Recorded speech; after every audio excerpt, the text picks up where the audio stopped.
انہوں نے بخاری شریف کی ایک روایت پیش کی انہوں نے، اور یہ روایت وہ اکثر پیش کرتے رہتے ہیں، اور یہ روایت پیش کر کے اکثر وہ کہتے ہیں اعوذ باللہ نعوذ باللہ استغفر اللہ، اس طرح کی باتیں کرتے رہتے ہیں۔ تو آئیے آپ کے سامنے وہ روایت پیش کرتے ہیں، پھر اس پر تبصرہ کرتے ہیں۔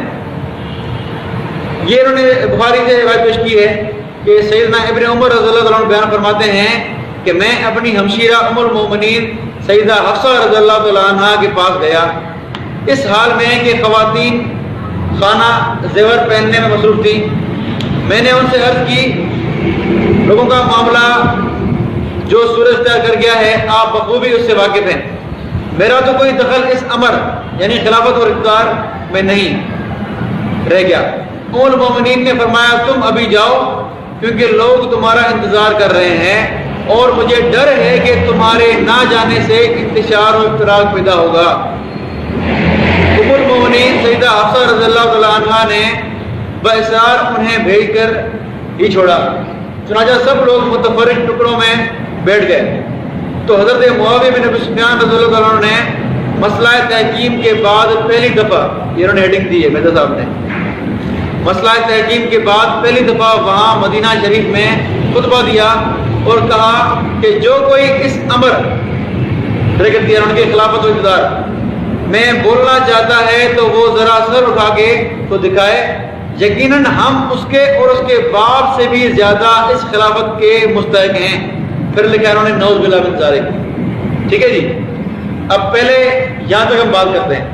یہ جو واقعہ بیان ہو رہا ہے یہ مدینہ کا واقعہ ہے۔ ابن عمر رضی اللہ تعالیٰ عنہ جو ہے وہ واقعہ بیان کر رہے ہیں کہ حضرت معاویہ رضی اللہ عنہ مدینہ آئے، اور بریکٹ میں بات لکھی ہے کہ مسئلہ تحکیم کے بعد، تحکیم یعنی سیدنا علی اور سیدنا معاویہ کے درمیان جنگ ہوئی، اس کے بعد جو فیصلہ ہوا تھا اس کو کہتے ہیں تحکیم۔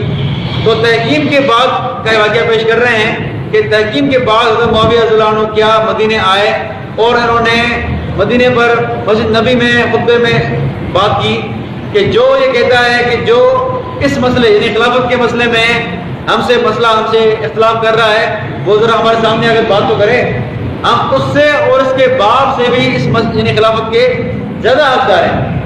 اب مرزا صاحب یہ کہتے ہیں کہ اس سے مراد حضرت ابن عمر ہیں کہ ان کو اشارہ دیا ہے معاویہ نے کہ ہم اس سے اور اس کے باپ یعنی عمر رضی اللہ عنہ سے، ان دونوں سے کیا ہیں، خلافت کے زیادہ حقدار ہیں۔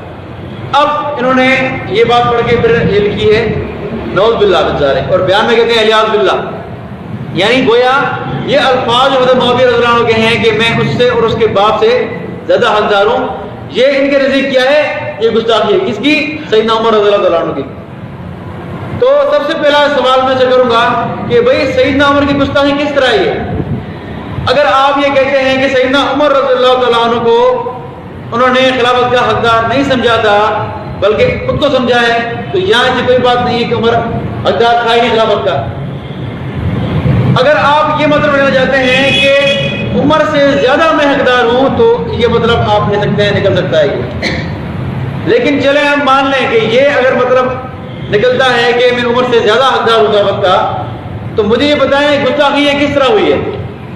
آیا آپ کے فہم کے مطابق گستاخی ہے، یا جو آپ کا دعویٰ ہے کہ میں قرآن حدیث سمجھوں گا فہم سلف کے مطابق، کسی سلف نے یہ بات لکھی ہے؟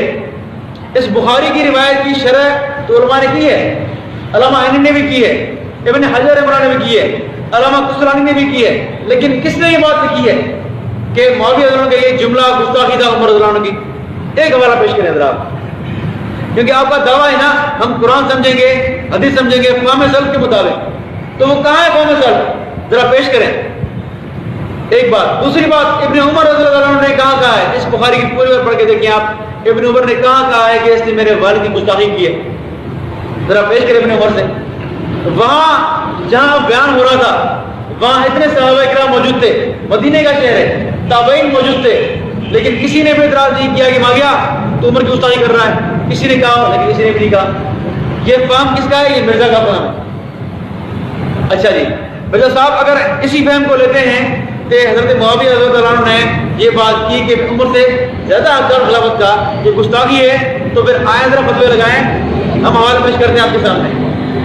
قرآن پاک میں اللہ نے قصہ بیان فرمایا ہے کہ داؤد علیہ السلام کے پاس کچھ لوگ آئے فیصلہ کرنے کے لیے، کروانے کے لیے، تو داؤد علیہ السلام نے ایک فیصلہ کر دیا۔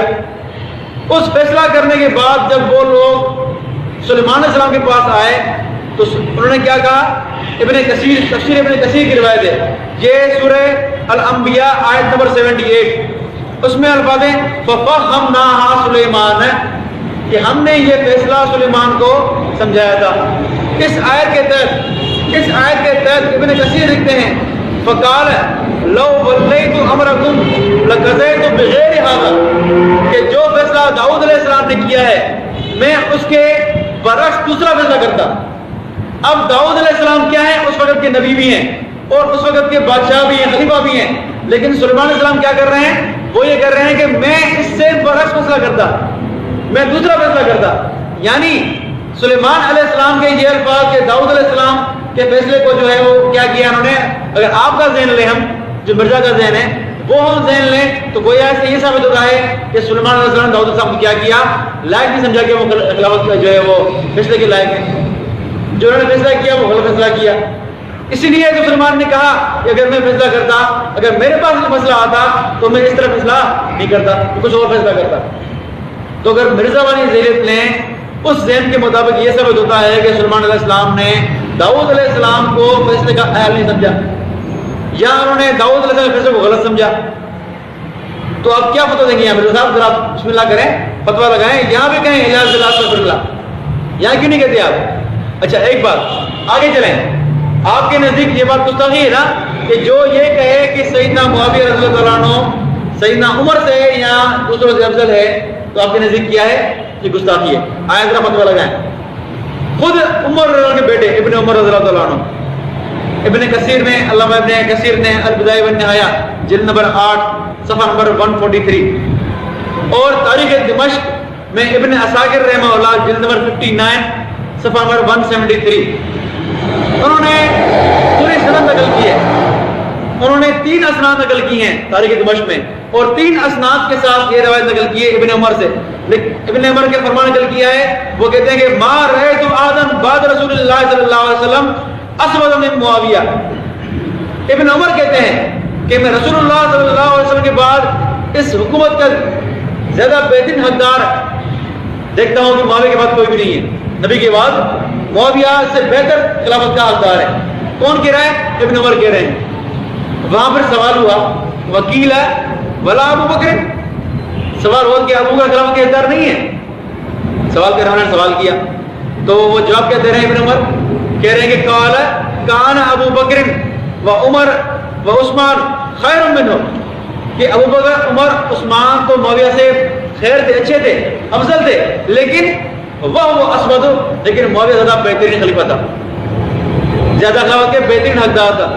اب ابن عمر خود کہہ رہے ہیں کہ ابو بکر عمر عثمان، اس روایت میں صرف عمر کے الفاظ ہے نا، لیکن جہاں تو ابو بکر بھی شامل ہے، عمر عثمان بھی شامل ہے، کہہ رہے ہیں کہ ان سے یہ افضل تھے معاویہ رضی اللہ عنہ، لیکن معاویہ رضی اللہ عنہ خلافت کے ان سے زیادہ حقدار تھے۔ اب لگا فرمائیں حضرت صاحب، اور آگے چلیں۔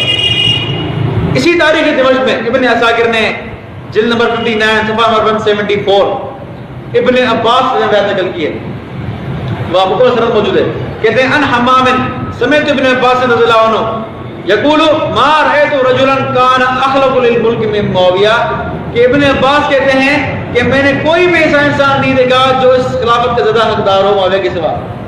ابن عباس کہہ رہے ہیں، تو ابن عباس رضی اللہ عنہ یہ بات کر رہے ہیں، ابن عمر یہ بات کر رہے ہیں، تو آپ نظر کہاں جائیں گے؟ آپ کا فتویٰ کہاں جا رہا ہے؟ ذرا یہاں بولے نا استغفر اللہ نعوذ باللہ، یہاں کیوں نہیں بولتے آپ؟